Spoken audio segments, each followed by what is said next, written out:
Whoa, we're starting at 25. Oh, like, what's happening here? I don't know. Yeah. It's a party. It's Dianne Feinstein's dead party. Ooh, yes. Ooh, Rude. Yes. She's finally gone. She's finally gone. The beginning of the dominoes have fallen. Oh, I'm just talking through the intro. Have. And good evening and welcome to Nobody Asked. Woo, yeah, oh my gosh. On today's episode, we're continuing with making the intro shorter with Maria. Hello. And Colin. Hello.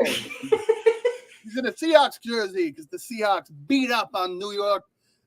Suck it, New York. So today we're doing another roundup.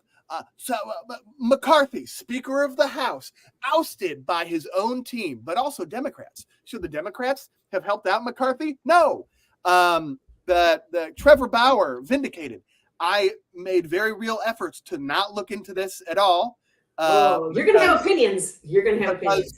Because I followed this when it first came out, like a year and a half ago, and the Dodgers let him go, and everyone. So I'll have the sports side opinions, but I have no idea what what's going on. What's going on there? I do not know what VIP means in the comments. VIP. They're VIPs. They're the very important people. They're OG. Nobody asked. Alumni. Sure. I keep my algorithm knows that I watch Vanderpump Rules now, but then people that talk about it write VPR, and I just think every time I read it, I think it's violence prevention and response. What the hell's going on over here? Trevor Bauer, Hunter Biden pleading. Was there something else we're going to talk about? We're going to talk about some of Texas's There's some little weird stuff going on with not letting people travel to get reproductive health assistance. Dope. And also Ashley says, because we're getting you VIP tickets to your stand-up when you make a big Colin, how could you forget us? I would never forget you. I do remember making that promise, and I will make good on it for sure. Dude, we saw the Please Don't Destroy boys. You know who Please Don't Destroy is, right? Isn't that they're part of the SNL people, right? Yeah. They're like the new Lonely Island, but they're not doing music. They do the skits and they're funny. Okay. I love them. They're very Gen Z humor, and they did a live show. We saw the last live show on their tour, and it was a ton of fun. It was during the flooding, and the New York flooding. The flooding, and just like the New York crime spike, that was sort of what the flooding was like. It was like, sure, yeah, whatever you guys want to say. But we saw them, and the openers were a little bit weird. Because one of them was like kind of like depressing music, and we're looking at each other like, this doesn't feel very Please Don't Destroy skitty. The second person was a comedian, and so she made perfect sense.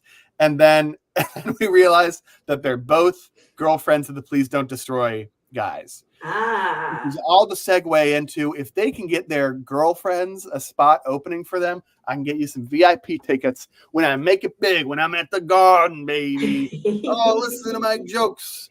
I'm angry on stage. It's hilarious. All right. So it's good. Today's episode is sponsored by Chegg. What's Chegg?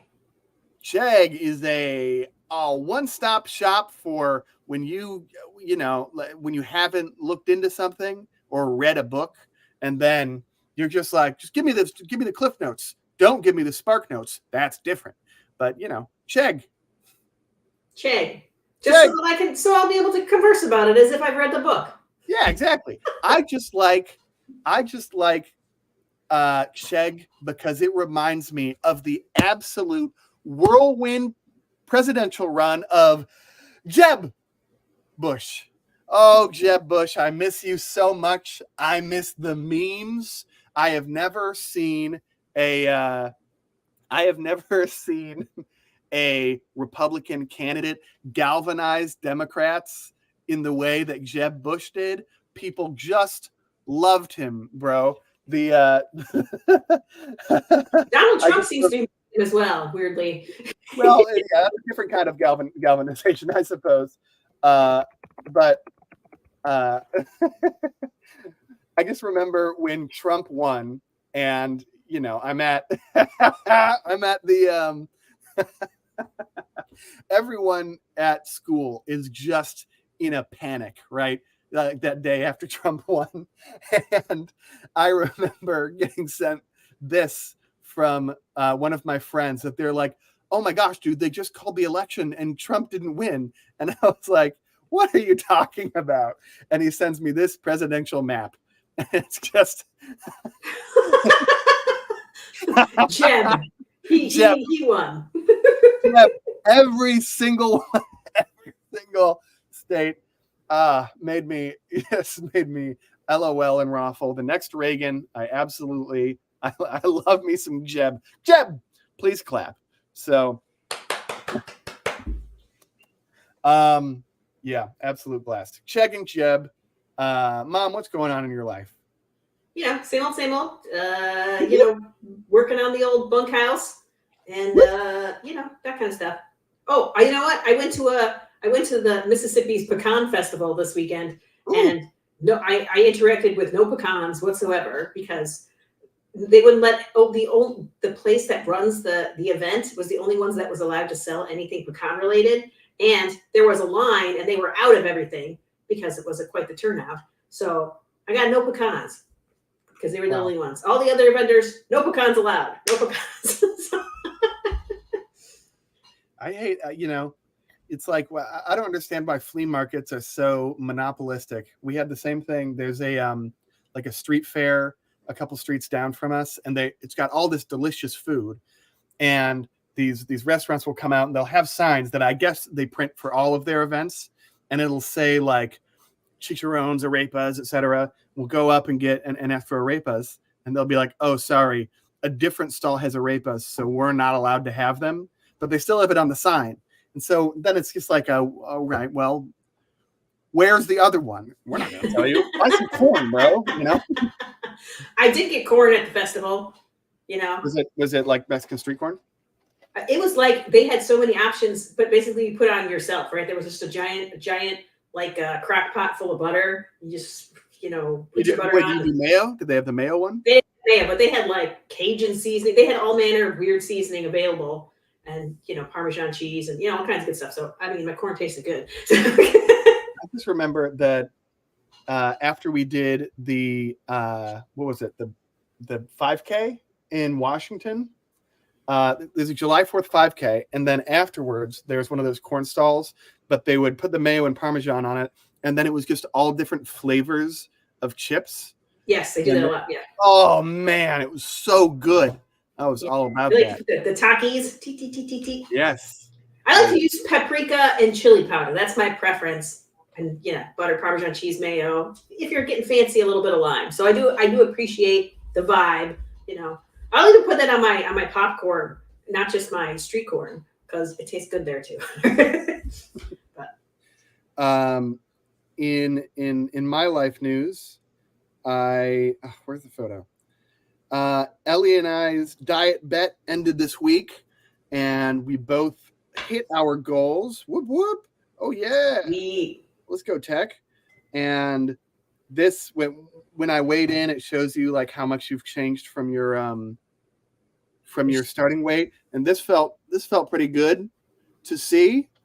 I was like, oh yeah, 20.2 pounds lost in a month. That's what we call a healthy rate of weight loss. But I'm gonna high five you anyway, because I feel like you worked hard to do it the right way. Wait, you're here. Yeah, I wasn't super hungry. I will say that the last 2 weeks, I had gone from like losing 6 pounds a week to losing 2.5 pounds a week, which tells me that the beginning was like losing glycogen stores in your muscles and stuff. That was not like fat weight loss. I was probably still losing 2.5 pounds of fat and muscle. And so now I think that my actual calorie deficit was closer to 2.5 pounds per week. It's just that when you start a diet, you lose a lot of water weight and just like extra stuff that you keep on because you're in a opposite of a deficit. See, this is what's wrong with the government, is that I don't even know what the opposite of a deficit is anymore. There's a word for it. Surplus. There you go. Surplus. Ellie just meekly said that from over there. Surplus. Usually I can find the words, man. It was not there at all. I'm like, an audit. No, not an audit. What are we talking about? An audit. Yeah. So we had the diet bet. We saw a show where we are so close to done with season 10 of Vanderpump Rules. Very important. We're gonna have a watch party for the big reunion thing, because I know that the reunion was very big deal. Where are you having a watch party? Like at your house? At our Ellie's brother and his girlfriend are super into it, and they're the reason that we have marathoned this fucking show. Dude, it's so much. And I already know, because I had heard Scandival before. Yeah. And so, yeah. Did you ever talk to the Vanderpump Rules people? No, I didn't watch that show. So dude. I don't enjoy that entire vibe of person generally. Neither do I. What? Ellie's squinting. It's not like we love them. Yeah, I don't find that to be it's not my kind of entertainment. As much as I enjoy reality shows, I don't enjoy watching rich people and their imaginary problems. So I'm not saying that they don't have real problems, but they were servers at they weren't. Well, rich. I agree. Vanderpump Rules is different because we're working around a restaurant scenario or whatever, but I still don't care. I mean, they became rich because they got paid by the reality show, but I just don't care. Care. I know that they all drive around in pearl white SUVs, and that's enough for me. Oh my God. Pearl white SUVs. I'm with you. But I don't know, these people just thought that the reunion was such a big thing that I just needed to watch it. So we're almost done. Life is. What about Cody and Sobin? Is Cody one of the 90 days? No, that's Sister Wives. I am not up to date on Sister Wives. I haven't watched really any normal reality shows in a while. I've just been watching. Well, Survivor just started, and The Masked Singer, who Sandoval was on. He just got unmasked. Sandoval was on The Masked Singer. Uh-huh. Oh my God, I have got to watch that. Okay, well then I won't tell you who he is. I've got that's awesome. I know. Somebody was my partner at my company is a woman in her 50s, and she was talking about how she always does budget audits while she's watching The Voice, and it was like getting hit in the face with a leaf blower. I was like, oh my gosh, The Voice is still going. It is. We don't have live TV, so we just don't believe live TV exists anymore. These shows still happen. It's hilarious. They still happen. And honestly, I have not watched the current season of The Voice, but it's different. It's different judges. Like for a long time, you had that Maroon 5 guy. Adam Levine was on forever. He's finally not on there. We don't have Blake Shelton anymore. I think we got Niles Horan, Reba McEntire. So I don't know. It's just different. So like, there's part of me that's like, ooh, I might want to just see now. I might just want to watch. But I do get for some reason, if I watch TikTok at night, that's what it shows me. I get like a million voice clips. I think because that's the only time of day when I'll listen to voice clips. I think I'm like, ooh, let me hear. How are they going to do? Who's going to turn around? Ooh, it's the only time I care. It's when I'm climbed into bed and it's, Yeah. Well, that's what's going on in our lives. Otherwise, work is good. Every day I feel like I have a new story about like somebody that's like, I've been working on one grant with this group for a long time. And they're like, by the way, we talked to this other group and they referred us to this grant. Check it out. Maybe we can apply for this one too. And it's the same grant we've been working on. And I'm like, This What? is the one. Do you Yeah, not know what we're working on? and I used to just write it. I used to write the emails a little bit nicer, but recently one of the emails I was like, "This is the opportunity we're currently working on with you," and then just the next point, I was like, I have no time for this. There's so many different like people just asking me how to do their jobs, and I'm like, okay, you are a salesperson. I would like you to generate a quote for the work that you already do. Please do that. And it's like they're like, You're like, what? How? I Like, don't generate how do quotes. you I usually just do this? I I just don't make understand. connections. I just caress people's testicles gently and convince them that they can help. Yeah, that does seem to be that. Yeah, I I do get, because now I'm managing finances and I'm making business decisions, and I am really a business leader here, and I get anxious about making incorrect decisions. And then sometimes I work with presidents and operations officers of other companies, and I'm like, well, their company's worth about 100 times what my company's worth, and I don't think they know what they're doing. They can't seem to read emails, so Oh no, they can't do I that. think I think I might have this. I might just need to make a decision. So just not be paralyzed by indecision. Why So am we'll I? see. Who sent me a message? How dare you send me a message in the middle of the show? Don't they know? Don't they know? It's Marlene. Marlene. Come on. Well, it's cruising the coast this week, so there's hot Is that rods his- everywhere. That's Oh, people is that a driving. motorcycle thing or a car thing? It's a car thing. It's a car thing. Cruising the coast. So people are That'd be driving so around in cool. their old timey cars all over the place, and it just congests everything. And they're just trying to avoid certain roads and certain situations. So she's like, "Well, we won't be able to park there because of cruising the coast, so we'll have to walk, or whatever." It's like, oh.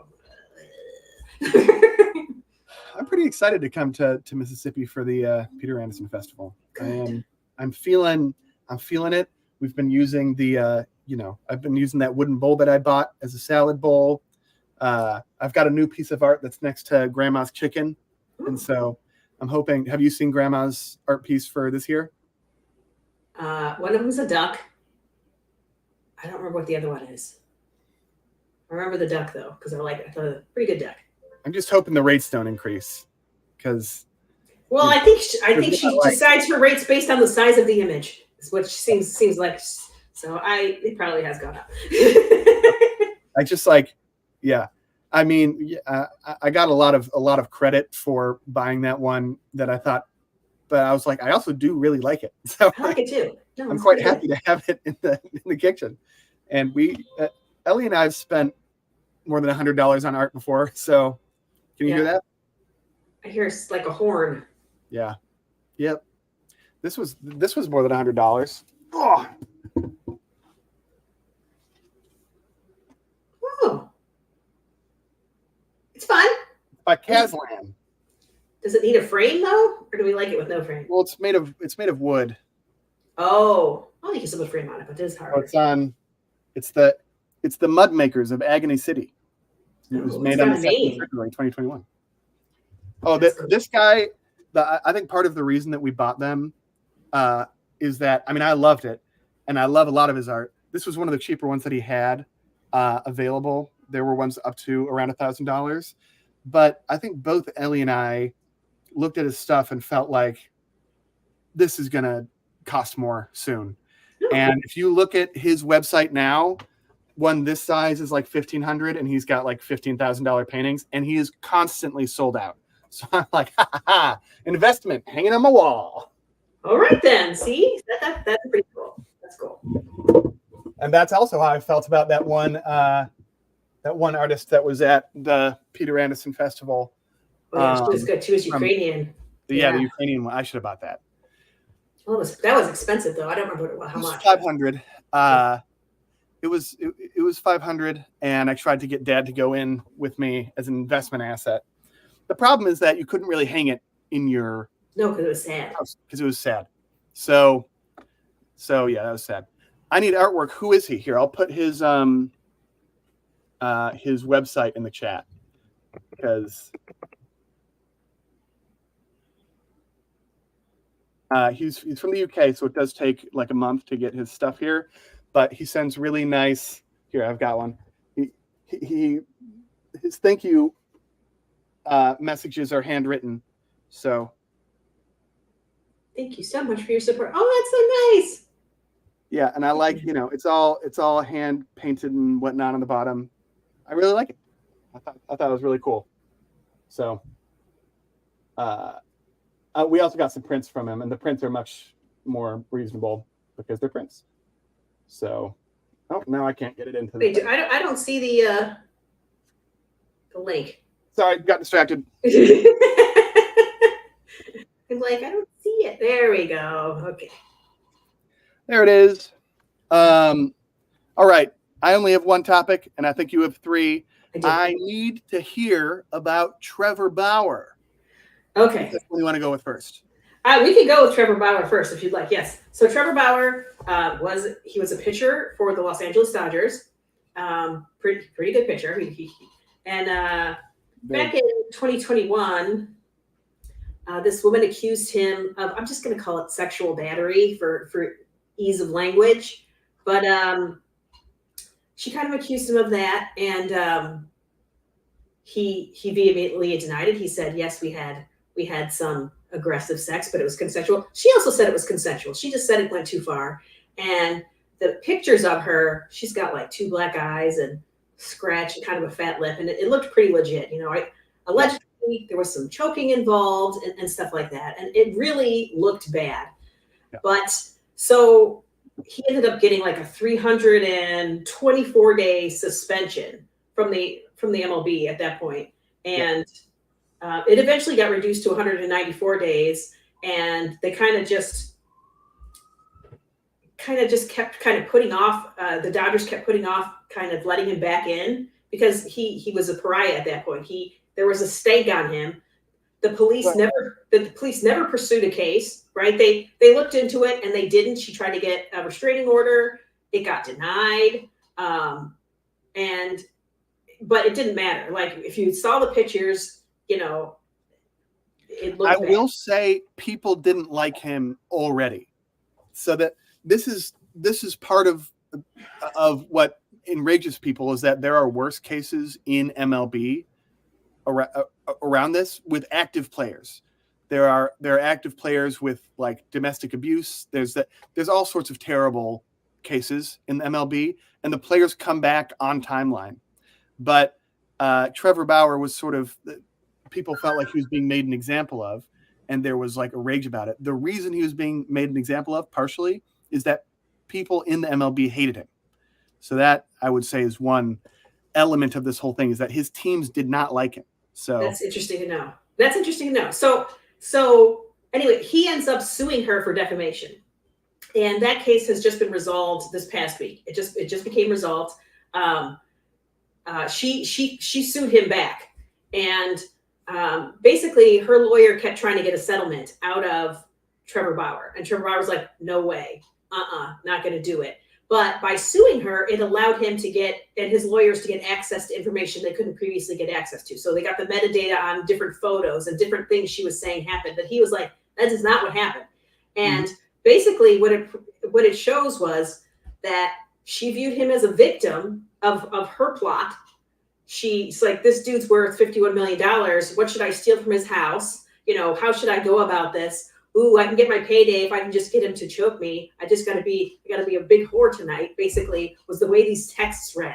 And then literally the day that she said it happened, right, when she goes to the police, like she's laying in bed next to him, like this was minutes before she left, and there's a video of her just lying next to him, not a mark on her, right? And he's completely asleep. And she said, this is when it happened, was the night before. And you're like, so he was able to get all of that. And so he's being very vocal because in the settlement, he doesn't have to shut up. Yep.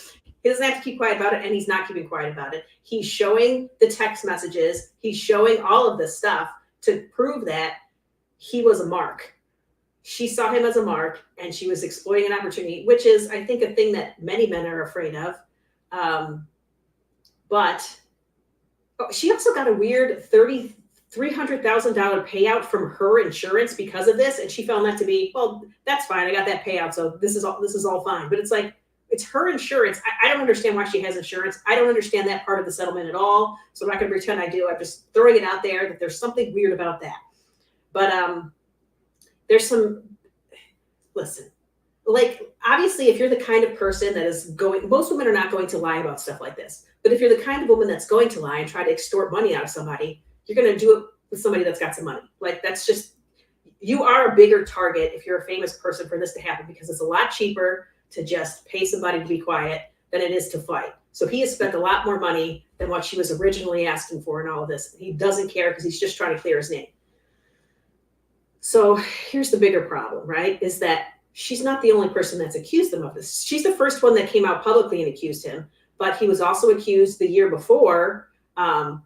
A woman in Arizona, who he's also suing, claims that they had an encounter, and it was just a one-night thing. He held a knife to her throat and forcibly whatever with her, and then she got pregnant, and she contacted him and said, you need to pay me like $1.6 million to get rid of the baby, kind of a thing. And he's like, what are you talking? He's like, nah, I'm not going to do that. I will support whatever you want to do. If you want to have it, I'll pay child support. If you want to have, if you don't, I will pay for the procedure. That's it. So he gives her like $8,000 or something for the procedure, which she then doesn't have because she then, I guess, allegedly miscarried. Because of that story, he doesn't believe that she was ever pregnant, right? He thinks this was all a big this was all a big fat scammy whammy. It was, this was a false pregnancy. Everything was fake, according to him. So this is another scenario. So now he's got two, right? Two scenarios where he's had some sort of violent intercourse with somebody, and they're, they don't look quite right. Yeah. But then he had in Ohio 2 women also. None of them have really, they're just coming out kind of in support, saying this did happen. One was a relationship that he had for, it was like a year-long relationship. And she said that he did like to choke and slap and then take advantage of the situation after that, after the fact, so. Take advantage of the situation. So let's say if you choke somebody, sometimes you're no longer conscious after you choke somebody. And so then he would do what he was going to do. So that was like a person he was in a year-long relationship with, who's just saying he did do this stuff. And there was another. Wait, but she's not. Is she making an accusation, or is she like, this is what we both got into? Like, it doesn't sound like. It sounds like she's saying that's what he's into, and that there was some non-consensual stuff that happened. It's not like she's, she's not suing him or trying to get money out of him or anything like that. She's just kind of coming in support, sort of saying, everybody else is coming forward, I'm going to come forward and also say this happened, And there was another woman in Iowa as well. I can't remember her story, but, so it's a problem. Like, you're saying that he's hard to get along with. It sounds like he has curious relationships with women that he should not be having if you are not in a long-term relationship and everybody's consenting. You should not be doing that kind of stuff unless these are people that you trust, because look at how easy it can go sideways. That one that sued him, or that started this all off, went in there fully knowing what she was doing. She's like, I'm going to get this guy to choke me. Because if she's paying attention, if she did any kind of research on him, she's like, ooh, maybe there's something here. So. Okay, so there's a set of thoughts here, right? Yeah. One is that obviously, one is that like sex that involves that like a BDSM angle to sex is like fine, and also more common now than I think it has ever been. I think that BDSM is in the zeitgeist more. So I think that's one element of this is like, but very importantly, I think among people that are into BDSM, it's like consent is hyper emphasized. Yeah, you got to trust, consent. Yeah. I mean, the whole point of that, like, if you've heard of a safe word that's from BDSM culture, right, is like well, we're going to go a little crazy over here. So and what I mean, if you even think about the logic of a safe word, it's like, well, you're going to say stuff that implies this isn't cool for the mutual fantasy. So we need something that you would never say, even if you're simulating not being cool with it, so that I know you're actually not cool with it. Ergo, Right. banana. So that's one. Cincinnati. I don't know what you would yell. I mean, you wouldn't want to say that to Trevor Bauer because his time in Cincinnati was terrible. I know a lot about his career. So he was on the Reds. He was. And he is a very good pitcher.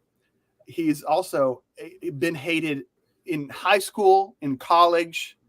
There's a screw loose a little bit. He does not have a good vibe. He is socially inept, I think is what people would describe. He's obsessed with baseball.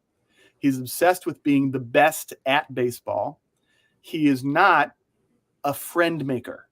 And so there's a very bro clubhouse vibe to MLB teams, and he did not mesh. There are certain players in MLB still today that will let you know that they hate Trevor Bauer. I got off topic. So the crazy sex, fine. If something was not discussed before, and then someone was unconscious, and then he takes advantage of that, and that's agreed upon, then that's terrible. I mean, that is truly on the scale of some of the worst stuff that happens in MLB, right? So, I would put it in the fair enough to have your career taken away from you. It's probably going to be pretty hard to prosecute. I wish it was easier. It's very hard. Yeah, but it's very difficult. I think that the spouse not seeking anything I believe, right? The spouse just girlfriend, it's like an ex-girlfriend, something. Yeah, ex-girlfriend putting in their 2 cents, not seeking anything from the 2 cents is the most damning element of this whole thing. I do too. As soon as you're asking for financial compensation, there's another case that I'm thinking of. The all gas no brakes guy had an accusation right before his HBO documentary came out, and he released texts that were like, look at this person attempting to extort me for money here, right? There's an angle to this whole thing. And yeah, that really muddies the water, even if the story is heinous. You're like, yeah, but why was your first step extortion? Then it becomes a little bit of a back and forth. But that partner makes it really difficult. Also, I've watched a number of interviews with him. I've watched him interact with other people, and you just like, this is not good evidence. This is not good logic, right?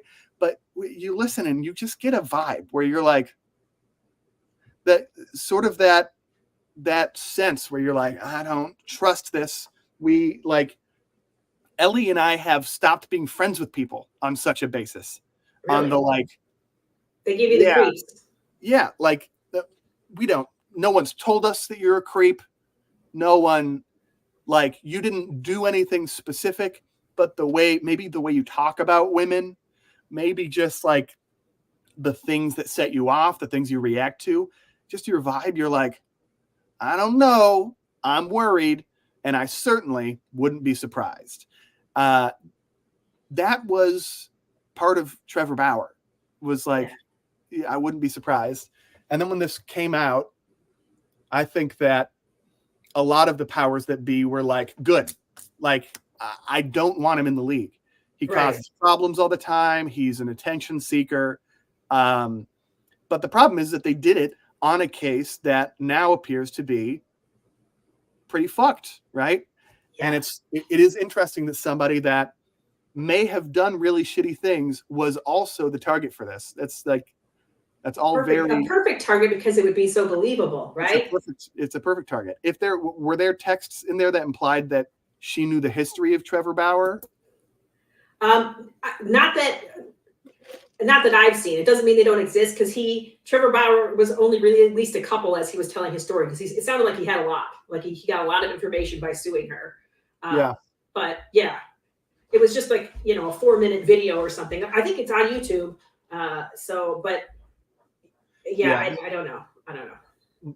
This is, and also I think that the one night stand type situation with a guy on a vacation or somewhere away from where they live, and then telling them you're pregnant and then saying pay for the abortion or I want all this money, is like a scam that people know.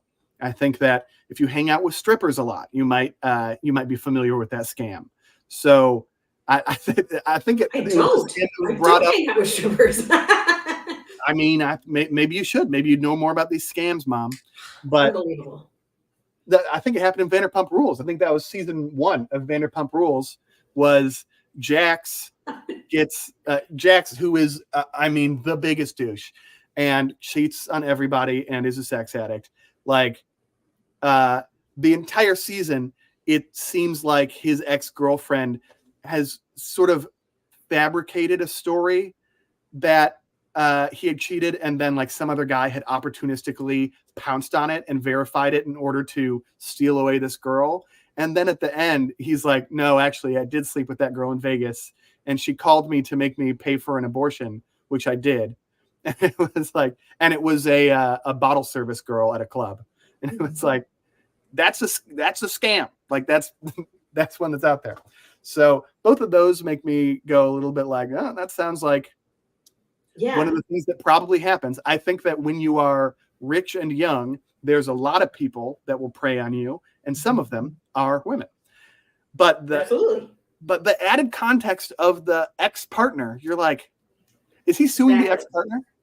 No, not that I know. He's just said, he just said that's not basically. Yeah, boy. Now, you also struggle with ex-partners because there can be bad blood with ex-partners, but that is really me trying to give the most benefit of the doubt to a guy that I am not even that interested in giving benefit of the doubt to. So, right. I will say ex-partners like that. You watch these shows and you're like, dude, you're hurt, and you're just saying shit, and your own experience of this whole thing. Whenever anyone talks about their relationship, especially right after it ends, which is not what this sounds like, and they're like, this happened and they were so terrible, you're just like, it's just like grain of salt, man. You cannot see this objectively in the slightest. This description does not sound like it falls into that category, but I don't know. It sounds fucked. It really sounds like Trevor Bauer got fucked by this lady, but when that happens, is he still a piece of garbage? And so does it not matter? I mean, I don't know. It probably matters in that case, right? You should probably treat cases discreetly, or not discreetly, separately, until a pattern of behavior is established. But then you can't use that. Right, we have these 3 and we go, oh my gosh, there's a pattern of behavior that's been established. Well, if one of them you clearly should be removing, a little bit less of a pattern of behavior. If 2 of them seem like you should maybe behave them, then it's one case. And I don't think you should get away with one case by any means, but it brings back in all of the weird minutia. And I do think that you're a target if you are incredibly rich and clearly socially inept. I don't know. I don't know. There are a lot of thoughts. There's a lot that goes on there. There's a lot going on. And he's playing in Japan right now. So it's something. But yeah, the idea that the MLB might let him back in, I don't know, man. It's hard to get that kind of stank off of you. So they're not gonna. They hate him. That they're not even acknowledging that the reason that he's not in right now is because of that, right? They're just they just didn't offer him a contract, right? That the Dodgers moved on from him as an organization, and even in Japan, he got demoted to a lower league and then put back up. And it's like Japanese baseball as a secondary league is probably the closest it is to any major American sport, right? Like it's not like playing basketball in Europe. That's a completely different thing. Japanese baseball is very close to MLB, but it's not MLB. So they've got MLB caliber players, for sure. But if you're in the lower leagues of Japanese baseball, you're probably not in the major leagues of U.S. baseball. I don't know, man. I think I mostly am just like, wow, that's a lot. I hope they work it out over there, you know? Yeah. Yeah. I hope he is less of a piece of garbage in relationships. I hope. Yeah. I don't know. Yeah, if any of that's real. Not blameless in all of this. But blameless people can get taken advantage of. I mean, you know? Sure. They're still douchebags. It's just they really screwed the pooch on that one. Jesus. All right. I haven't been able to see comments for a second here because I was worried they would distract me. Okay. No, none that were like, Colin, you're terrible for saying that. Great. Nope. What do we got next? Okay, so this one's a relatively quick one, I think. Okay. Talk about Hunter Biden. So we talked about this previously. You know, the case against him. It was a combination of tax, not paying his taxes on time, and also some gun charges that ended up getting separated because the judge was like, why are these together? I don't like this. So he pled not guilty to the 3 gun charges. I think in the last couple days. And the three charges are falsifying a federal firearms application, lying to a licensed gun dealer, and possession of an illegally. Yeah. And possession. I know it's the same thing. And possession of an illegally obtained gun. Like they're all the same family of stuff. In the worst case scenario, you could get 25 years and a $750,000 fine. Now, unlikely that he would have that. He doesn't actually have a violent criminal history. And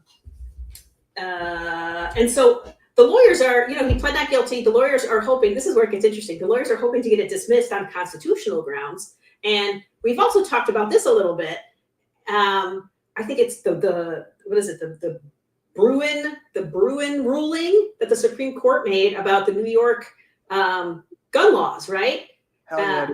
Where I think in New York you have to kind of have a reason to own a gun or to get. Oh, it was so much worse than a reason. It was, that we don't need to get into it, but it was essentially just you can't have a gun. It was another level, right? And so the Supreme Court kind of ruled that was unconstitutional, and it kind of started to extend further along. They're saying that you can't take away somebody's constitutionally protected right to a gun just because of the public safety, right? That's not a good enough reason. It has to have some sort of historically based tradition kind of regulation, and nobody knows what to do with that ruling because that's a very confusing ruling. Yeah. And so you'll see courts trying to interpret that now, and 2 courts that have nearly identical cases will rule it completely differently because of how confusing that ruling is. Yep. And so, so you can't get a gun. Obviously, if you're using drugs, we know that from the Hunter Biden case. But we also know, if we've been paying attention to the news, that Trump was holding a gun like last week that had his face on it. He's like, "Oh, I'd like to have that gun." Blah blah blah. "Oh, look at it's got my face on it. It's so great. These must be selling like hotcakes." And people started losing their minds. Like, "Hey, you're under indictment for a felony, for multiple felonies. You can't have a gun. You can't be in not possession. You can't take ownership of a gun while you are under indictment. Not even convicted, under indictment." And so you'll hear all the talking heads saying, well, but the way that the Supreme Court ruled on this, does that even apply anymore? And it's the same thing for Hunter Biden. So it's interesting. Also, I think they've retracted that Trump he did not buy the gun, and he was not gifted the gun. He doesn't have the gun. I actually don't think Trump having a gun is actually that dangerous. I just don't think that's the way that he operates personally. I don't see that that's the way he likes to hurt people, but he likes to do it with his brain. I don't know about the specifics of like why he falsified documents. Is it just because he's an ex-criminal that he couldn't have a gun? No, it's because he was a drug user. That's one of the questions on the application is, are you using drugs? And so he lied and said, "No, I'm not using drugs." Was he using them right then? Yeah, all right. I wasn't there. I don't. That part I couldn't say, but that's part of why it's there. Normally, these charges would have just been thrown out at this point, but because of all of the pressure, from the certain part of the right, but like the MAGA portion of the right, this case is moving forward. So that's the right where we're at. Guns away right now. Just from Hunter Biden, because he's our president, right? Hunter Biden, Yeah. President Hunter I Biden. wish we hadn't elected him. We shouldn't have such a young president. Right, he's only 53. Yeah, Gen Xer in office, unheard of. So that's what's going on there, is that because those cases have now been separated, Hunter Biden has pled not guilty, and his lawyer's going to try to say constitutionally, what are we doing here? We don't even know if these rules count anymore. So that's curiosity. Huh. See, that was a quick one. Yeah, guys, you probably heard the news. House Speaker Kevin McCarthy. The weekend, House Speaker Kevin McCarthy over the weekend prevented the government shutdown through cooperation with the dirty dog Democrats. No. Oh, those liberal cucks. And Kevin McCarthy got together and said, we are not going to waste billions of dollars on absurd little fucking things. Clearly this part wasn't developed of what I was going to say. No money to Ukraine. Border wall. Sorry. Etc. So Kevin McCarthy over the weekend put a temporary hold on the government shutdown, prevented it. Huzzah, said everyone except for Representative Matt Gaetz. Dun, dun, dun. How dare you? Matt Gaetz said, excuse me, I thought you were a Republican. How dare you fight for the country? You should be fighting for Republicans. We wanted you to shut down the government or to do exactly what we 8 Republicans say. So because you worked with Democrats, what are we going to do? We're going to oust you. Oh, yeah. We're going to oust you like that friggin' bug spray, right? Is that what it's called? No, it's called off. We can't off them. That means something different. Oust. Isn't there another one called oust? A spray? I feel like the spray called oust is actually like bathroom air freshener. Is it really? Either way, it's a great name. And I hope they did that to Kevin McCarthy as well. He looks like a smelly little baby. But they ousted him and they said, how dare you work with Democrats instead of us? You promised us you wouldn't. And so they put across a bill, but Kevin McCarthy said, whoa, my friends over there in the Democratic caucus, another fun word, they're gonna help me out. And then he also said some mean things about Democrats. And the Democrats said, hey, you've lied to us before. And also, you know what that guy that wrote The Art of War said, when your enemy is fighting themselves, don't intervene. And so the Democrats said, no. And ironically, the guy who was mad at McCarthy for working with Democrats worked with Democrats to oust McCarthy. McCarthy, he's no longer the Speaker of the House. There's an interim Speaker of the House who's done some more stuff that I think is really fun. I love it. Hilarious. But, oh my God. He's a petty pig. Petty pig. Oh my God. I love it. Oh my God. Wait, who's that impression of? Oh my God. I love it. I don't know. That's Trump. I love what they're doing with the taking Pelosi out of the office. I went to that office and I said, it's very small office.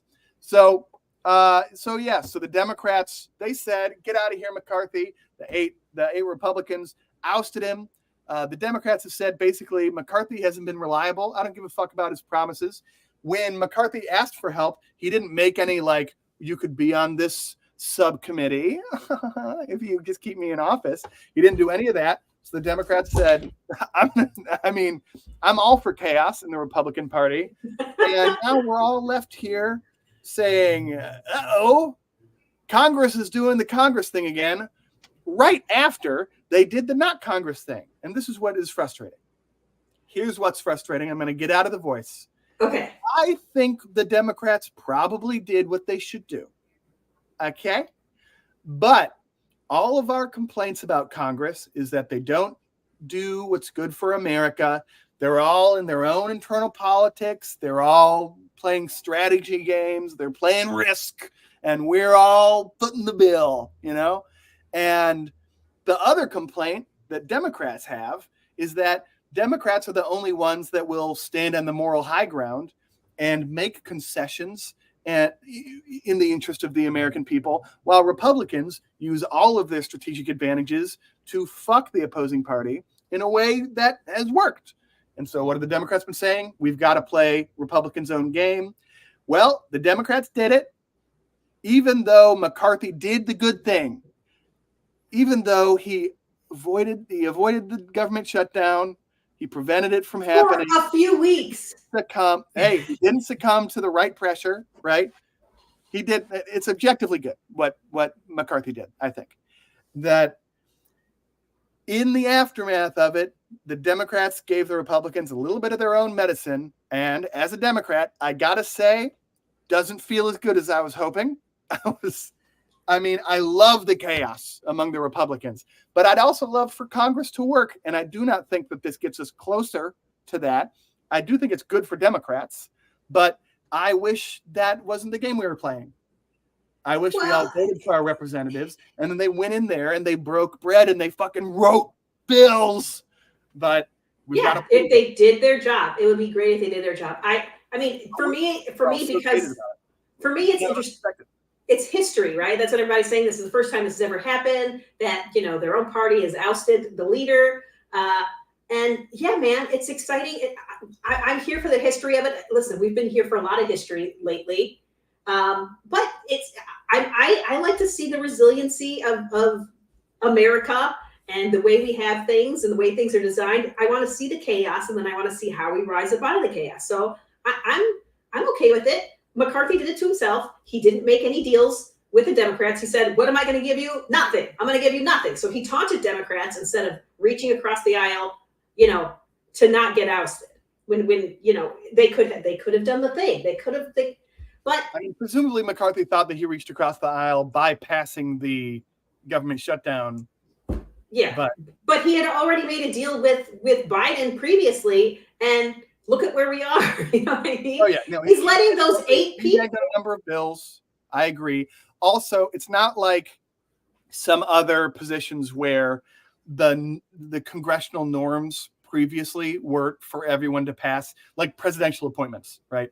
At one point, that it was just expected that everyone would be like, yep, just get him out. I don't care, right? And they would all vote aye, right? That is not how Speaker of the House has ever worked. If you go back in all the votes, it's always a partisan vote. It's always the opposing party says, we don't want it, but, vote them through because you have the majority. And so you start another vote.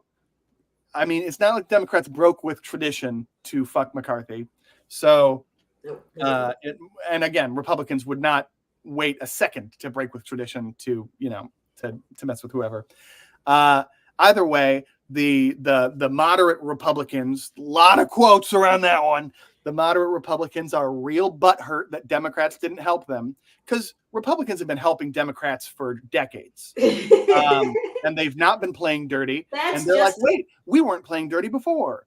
And so that's just a talking point to take the heat off of themselves. They know exactly what happened. They know who they should be mad at. It definitely looks worse for the Republican Party. I think this is definitely good for the 2024 elections. I mean, it's not close enough to have like a huge impact. It definitely makes the Republicans look bad. But I personally like that the interim Speaker of the House took Pelosi's office away from her while she was at Dianne Feinstein's funeral and was like, I'm giving it to McCarthy. It's like, that's fucking so childish. I love it. I do too. Keep doing you. Like, Take away Pelosi. Put Pelosi in like the janitor's closet. Make her sit on a stack of quilted northern toilet. Okay, I love it. So Yeah, but I think everyone did what they probably should have done, except for Matt Gaetz and McCarthy. But yeah, there was no reason to. Apparently, it is very normal to leave the previous one in their office. Like that is a completely normal thing to do, which is why McCarthy didn't kick her out previously. Before Pelosi became Speaker of the House, there was a dude who is in prison right now, I believe, who was, I think, the longest running Republican speaker. I can't think of his name. Starts with an H. Paul Ryan? No, starts with an H. Paul Ryan was the one before Pelosi, but well, this might have been before that. Like there, because Paul Ryan wasn't in for very long. Starts with an H. But he's in jail right now for CP. So no, really? Yes. All right, I have a list here. Starts with an A. Halsey, Hassler. I don't know. I feel like I would know it. Okay, Paul Ryan. Before that. John Boehner? Nope. He was a Democrat. Boehner, Nancy Pelosi, Dennis Hastert.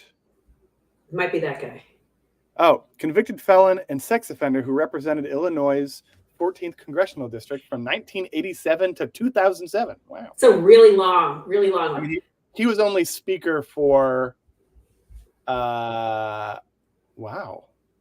Whoa. Yeah. He was speaker for 8 years. Right. That's a long time. And she let him keep his office, when she took over. So it's very common for you to let that happen until they're done, and then you take their office, right? Until they have been ousted, all the way ousted. You're telling me it was the Republicans that were trafficking children? What? Now this is mind-blowing. Never. I can't believe it. Well, I guess we don't know about it because it wasn't a high-profile Republican, right, Mom?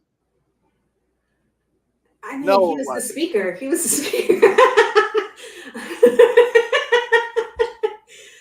It just seems like so much stuff has happened since then, and everybody pays a lot more attention now. Everything is right in your face. You know everything that's going on. So it's an interesting. It's just an interesting tidbit. But yeah, I don't think anybody really cares. I bet Nancy Pelosi doesn't even really care. She's just like, okay, man. Smart move to do while I'm at a funeral. Good job. I can't even move myself out. You and your giant. The gavel looked hilariously large. He looked like a little Keebler elf holding a. This was in 2015. I was politically active. How do I not know this? It got lost in the fray of all of the other stuff going on. How do I know more about Anthony Weiner's dick pics than I know about this? Because he's a Democrat. Anthony Weiner was a Democrat, right? We like to hold ours accountable and wave them around. Like, look it, we're getting rid of these ding dongs. Where they're like, shh, don't worry about what he's doing. Go look over here at Anthony Weiner. Don't look at this guy. Look at Anthony Weiner. I do like. I love the Paul Ryan workout photos. Those were some of my faves. Those are great too. Yeah. Wait, is that what we're gonna get? Is Paul Ryan working out? For no reason. Here's Paul Ryan. The best part is that those are some pursed lips. These are professional. These are professional photos. I mean, he's got like a blue background going on back there. Like he brought this equipment in to take these pictures. Yeah, it was a Time magazine photo shoot. I mean, crazy. Absolutely crazy. Okay, do we have anything else? There's just one more. I want to talk about. Okay, we're far enough. I don't like saying certain words at the beginning of a podcast because it seems like you're more likely to get snatched. You're to get flagged. But when you're further in, you can say it. I don't want to say abortion trafficking because that's the word that they like to. Abortion trafficking. So Texas has pretty much completely banned abortion in its state, and there's this dude. His name is Mark Lee Dixon. He calls himself the 36-year-old virgin, and he is a pastor, and he runs this group called the Right to Life, East Texas. And sorry, I ate an Altoid and it got stuck in my molar. What he does is he goes around and you're going to like this, because we talked about this before when we first started talking about the abortion laws, how we're seeing stuff getting shopped around to different states, and we're seeing all of these different regulations that are being shopped around small until they get big, right? And seeing how they stick. So this guy, Mark Lee Dixon, goes to cities and counties and helps them kind of write little rules for their towns that say, we won't let an abortion clinic move in here. We also won't let women use our streets to drive across state lines to another state to get abortions. So he's been doing this. He has done it in 65 cities and several counties. 50 of these cities are in Texas. Right now, the big deal is he's managed to make this happen in a county that is right on the border of New Mexico. And New Mexico is women's health positive. We'll say it that way. So this is where people that flee Texas go, as they roll into New Mexico to get their abortions. And so now it's a little bit harder, because right on the border, there's a county that says you can't use our roads to do this. You can't do it. And anybody who is transporting a woman over state lines to get an abortion we can sue them. They can be held. I don't know. It seems like it's more, I don't know how criminally you can do it, if it's just like, we're going to civilly sue you, but that the mothers cannot be sued. So they're fine, right? We're not going to do it against the moms, but anybody else who's transporting them, bad, we can sue you. And he's managed to get, again, 65 cities to do this. And it's just completely bonkers to me. It's bonkers to me, because it's like, constitutionally, it's illegal. You can't prevent people from using your roads. Like, you can't make Texas a little prison city for all women. You can't do that. But I mean, until you get somebody to stop them from doing it, they're going to keep trying.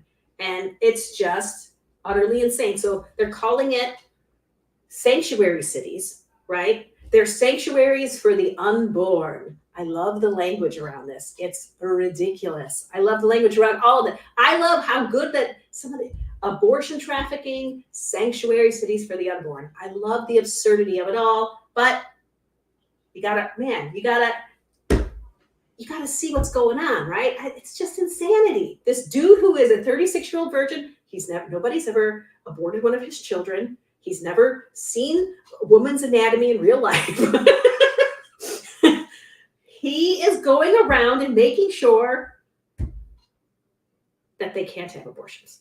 I wonder, so I wonder, with all of these regulations, and especially with a number of states that it's very difficult to access, like long distance, Mississippi especially, long distances need to be,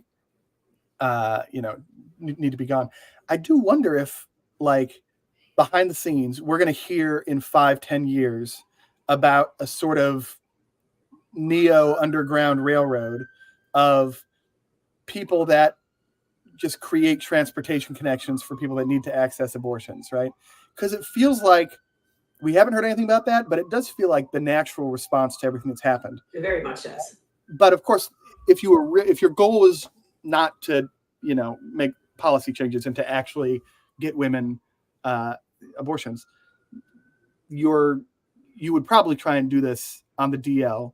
And I would just love to be a part of that, I would too. Like, I would drive somebody.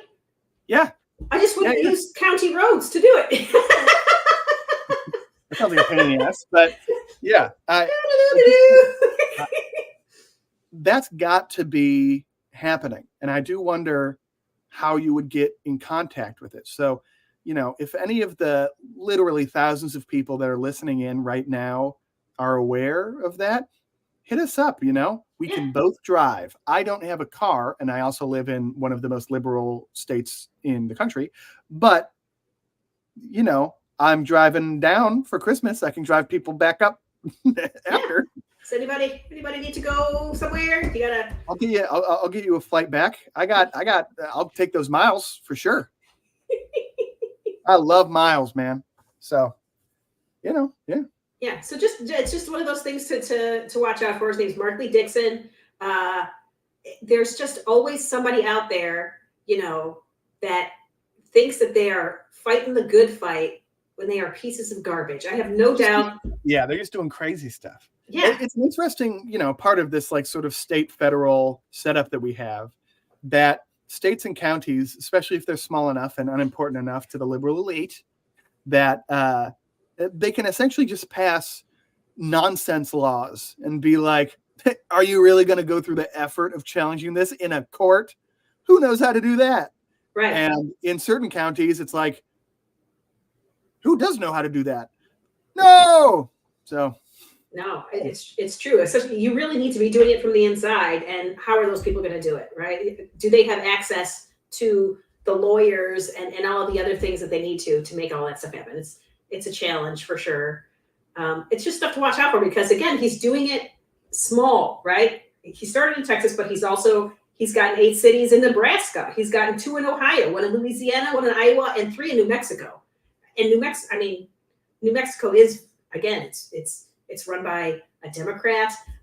They're putting like $2 million into opening a women's healthcare facility that's right near the border of Texas. So they're, like they know what they're doing. But yeah, it can happen anywhere. Every single state has its enclaves of, little conservative towns that this guy could weasel his way into, right? And once he's weaseled in, everybody else is like, oh, we found an inroads in. Now you've got all of these other, you've got the Moms for Liberty coming in trying to ban your books, and you've got what's that foundation called? The big one. I can't remember the name. The Heritage Foundation coming in and just destroying America bit by bit.